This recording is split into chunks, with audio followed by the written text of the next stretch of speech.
May kapangyarihan yung kaklase ko guys, panoorin nyo. Magandang araw guys, narito na naman si Piu Piu naglalakad papuntang sakayan.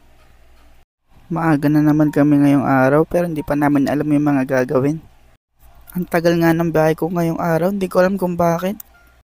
Pagkarating ko sa room, tinatapos ng mga classmates ko yung plate nila para sa group presentation. Lakas ng kaklase ko na may kuryente, shoutout sa'yo Denise tsaka Kurt. May meeting nga pala yung mga prof namin kaya wala kaming ginagawa dito.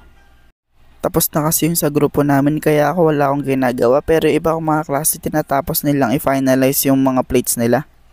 Pinagtitripan nga dito yung isang kaklaseng si Kurt kasi tinago yung sapatos niya. Libot siya ng libot sa room, chinecheck niya kung nasa nakatago yung sapatos niya at saka kung sino yung nan-trip. Napansin ko na lang din kung nasa nakalagay yung sapatos ni Kurt, nasa may aircon pala. Nanghiram muna si Kurt sa kaklase namin babae ng sapatos para mahanap kung nasan yung sa kanya. Bumaba nga muna kami sa 5th floor para tingnan yung mga boot. Ang sabi ko dito, sumama sila sa video. Shoutout sa inyo, Krianza, Janelle, Jillian, Denise, OG, tsaka Carl. Medyo marami na nga tao dito, kahit maaga pa lang. Umakyat din agad kami kasi kumakain na yung mga tropa namin dito, pati si Jason Paldo.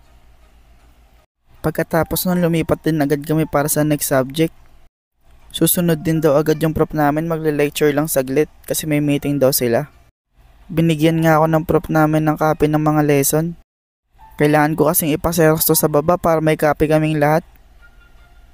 Sinabay ko na nga rin yung kakainin ko ngayong tanghalian, grabe nga ang init. Bumalik din agad ako sa school namin kasi sobrang init.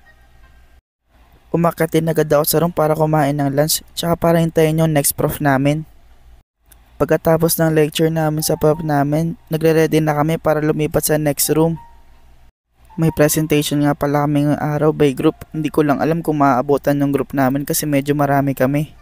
Ito nga pala yung itsura namin habang naghihintay ng mga magre-report. Nag-report na nga yung group nila Riley. Sumunod naman yung group nila Rosand. Sumunod naman yung group nila Denise, sila na ata yung last. Next week na lang daw yung group namin kasi natapos na agad yung time. Sabay-sabay na nga kaming bababa dito. Kaya sabi ko sa mga klase ko magpaalam na sila. Bumisita nga pala yung dati namin kaklase dito na si Nika. Magpapaalam na raw sila kasi next video na. Uuwi na kasi kami.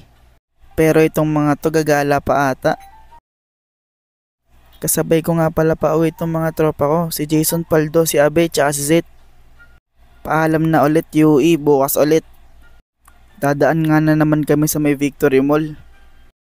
Nakarating din agad kami sa may Shibuya Crossing kung saan kami maghihiwa-hiwalay kasi iba na yung sakayan nila. Pagkasakay ko nga iniisip ko kung saan nakabibili ng A4 kasi kailangan namin para sa drawing bukas.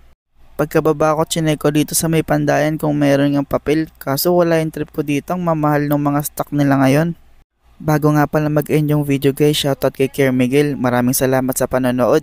Magpupuyat na naman ako sa assignment mamaya. Hanggang dito na lang guys. Pew pew out! Pew pew!